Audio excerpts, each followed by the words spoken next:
Hello, everyone, and welcome to the show of success stories. Today, in the show, we have an entrepreneur, a foodpreneur, Mr. Asif Ahmed, partner of Sanjha Chulha Restaurant. Mr. Ahmed, I really love the name Sanjha Chulha. So, can you tell us a bit like how did the name actually come in your mind? Hi everyone, this is Asif here. Well, Sanjha Chulha is a very popular name. When we started, we were looking for names. We were not very much aware of this name. But with suggestions coming in from friends and relatives, we also came across this name and we liked a lot. When we found the meaning of this, it means it's about uniting, community kitchen. So this was something which we liked a lot. So I, along with my partner Ranu, we finalized on this name. This is a concept in Punjab. Okay. In older days, wherein the females, the housewives, used to cook at home, Right. and in the evening they used to sat at one place, one common kitchen area, where they used to chit chat and make rotis in those ovens. And from this concept of Sanjha Chulha has come in. Okay. Wow. That's an interesting story behind the name. Mr. Asif, I want to know, Sanjha Chulha has become the household name for North Indian delicacy around Kolkata. So, can you tell us, like, how the journey of Sanjha Chulha actually started, and what was the journey like? Well, the journey of Sanjha Chulha started in the year 2002. Okay. 10th of October, that was Panchami during the pujas. So on the auspicious day, we started this. Okay. And over the period, so it's almost 19 years, we'll be completing 19 years this October, and we'll be stepping in 20th year. Okay. Though facing too many storms since last year in form of COVID. Yes. But yes, by God's grace, with all these up and down on the graph, we have been sailing through happily and bringing smile to our guests also. Okay. That's a wonderful story behind the. So moving on, Mr. Asif, I want to know, Sanjha Chulha in last year, I believe Sanjha Chulha did something with the food ATMs.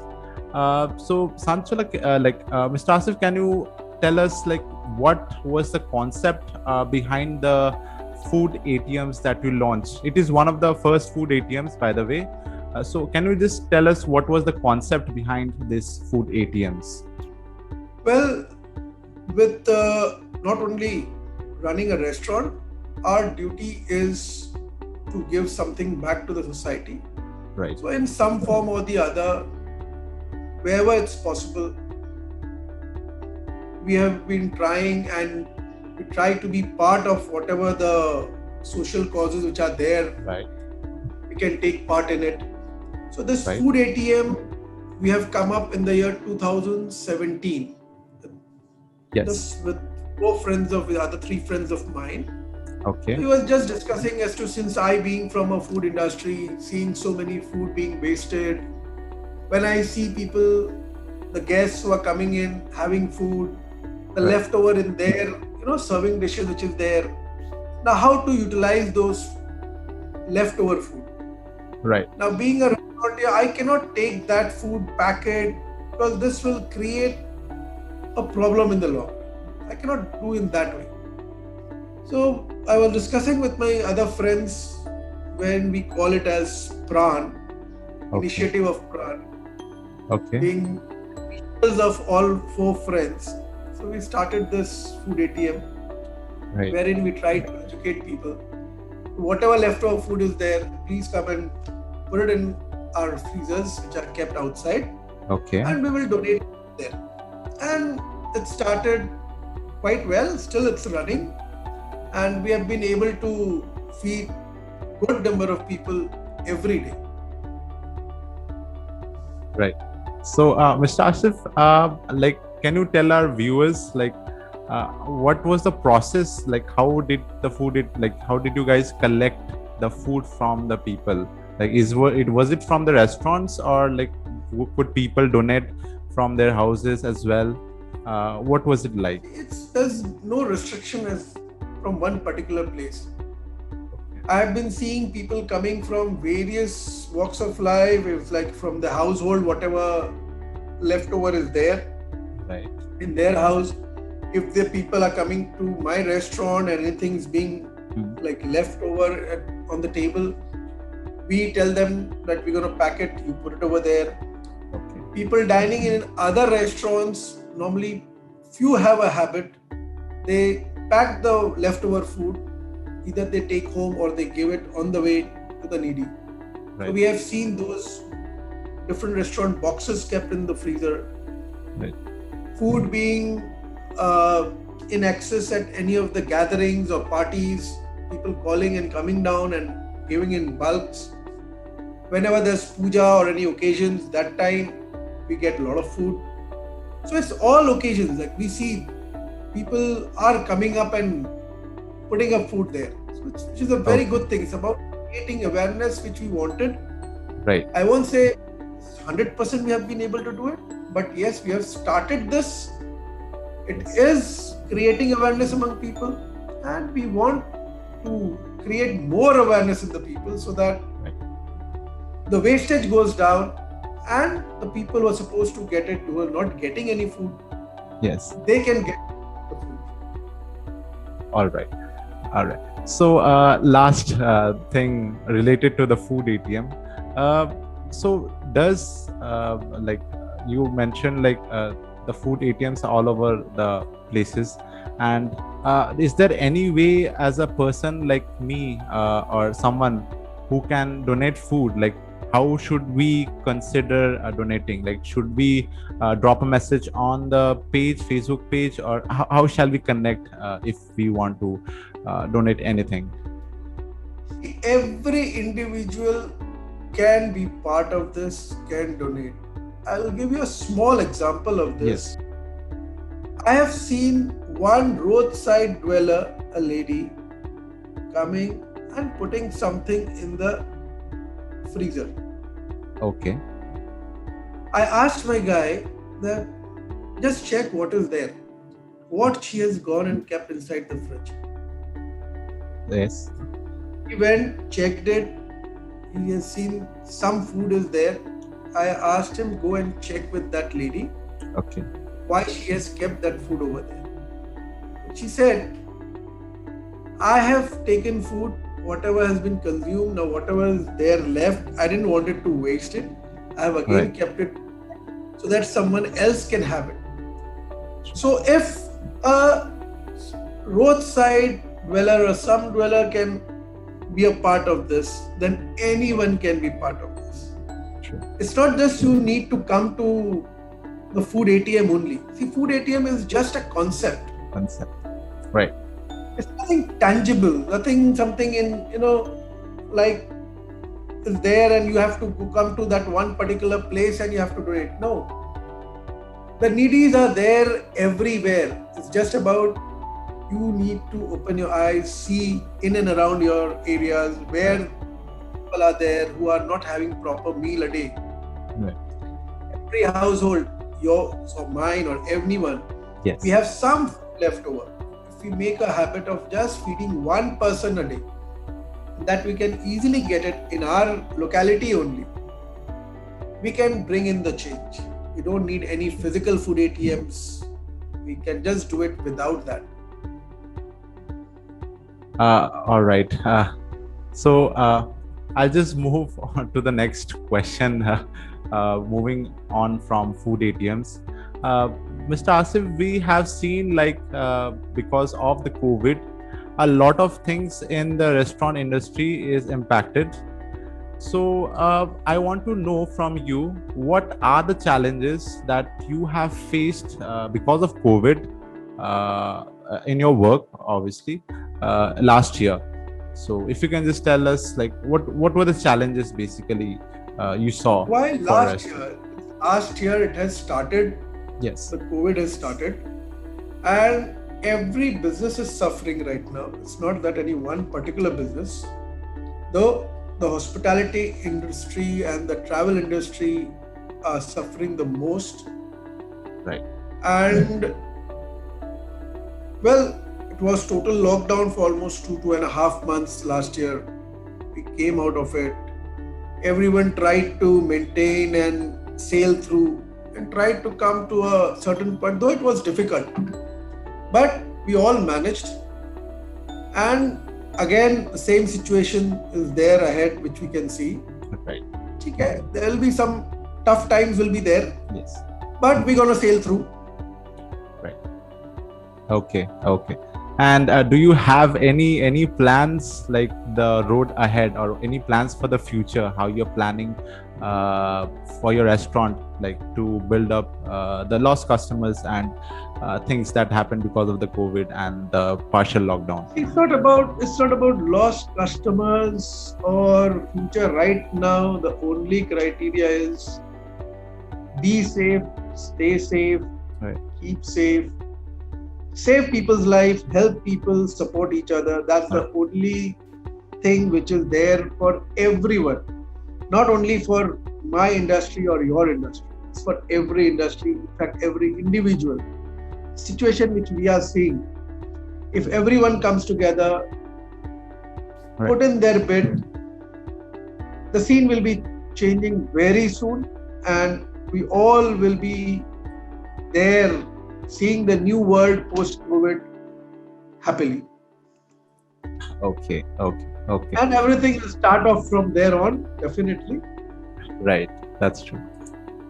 So, Mr. Asif, recently we just came across a news that US has granted 26 billion for the restaurant industry for its survival.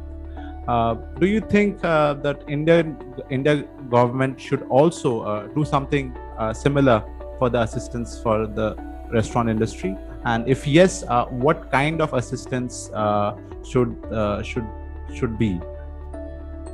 See, the government support, well, what shall I say? I can't quote much. Right. Till date, hospitality industry haven't received any support as such. You can put it as one of the neglected industries.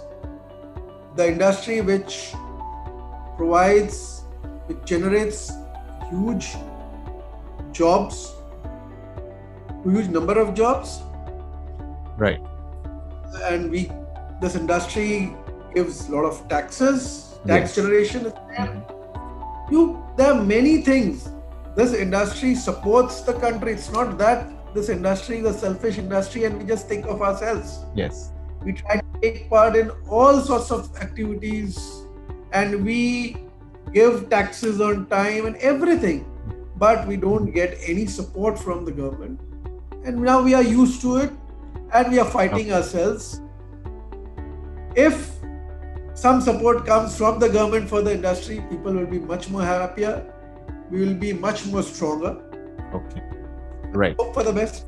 So, Mr. Asif, I want to know, like, since we all talked about COVID right now, how the industry is changing, but I want to know from you, like, what do you see is the future of the restaurants? Like, what changes will the COVID thing will bring for the restaurants? What it would be like in the future? See, COVID, whatever scenario is going on, it's a momentary thing, might be for another year or two or whatever it may be, how fast our scientists comes up with the medicines of this virus. But one of the main thing which is there, which is highlighted over here, is the delivery part. Now, most of the restaurants, in fact, every restaurant is surviving on delivery. Surviving is just supporting whatever support they are getting right now, just because of the delivery. Yes. And in future, delivery is going to be one of the major aspect for the F&B. Right.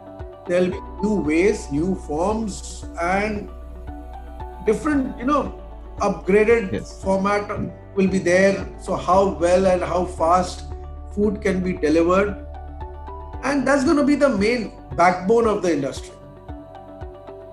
Right. So one must start working on it, and it will be beneficial. Okay. Last year we saw like I personally know that you have helped a lot of people during the lockdown that happened in 2020, and giving them assistance, food, whoever was in need. So do you have any plans for this year as well? Are you doing something? Are you planning something for this year in the second wave of COVID? Well, it's not I who did it. God chose us, made us a medium, and we were been able to do it.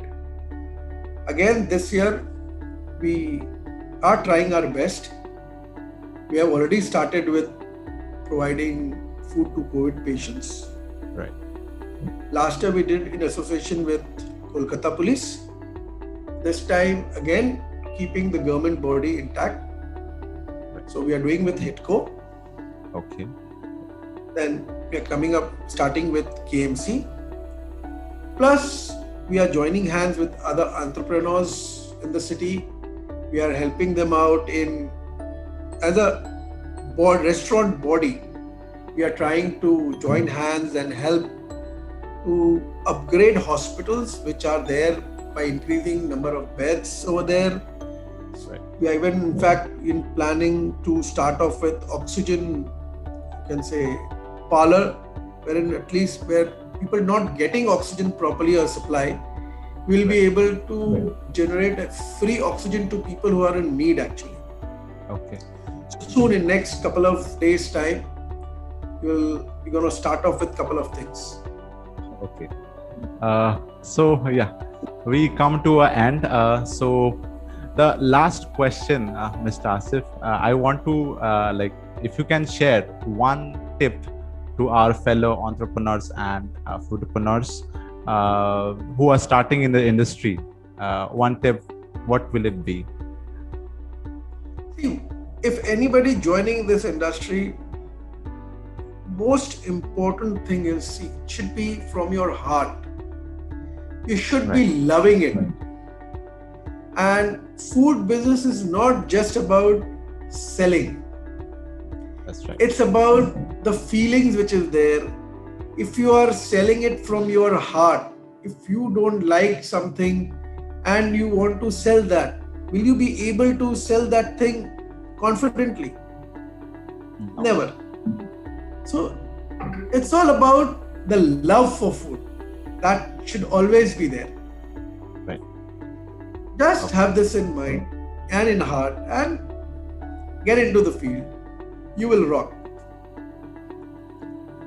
So yeah, so we are in the end of the session now.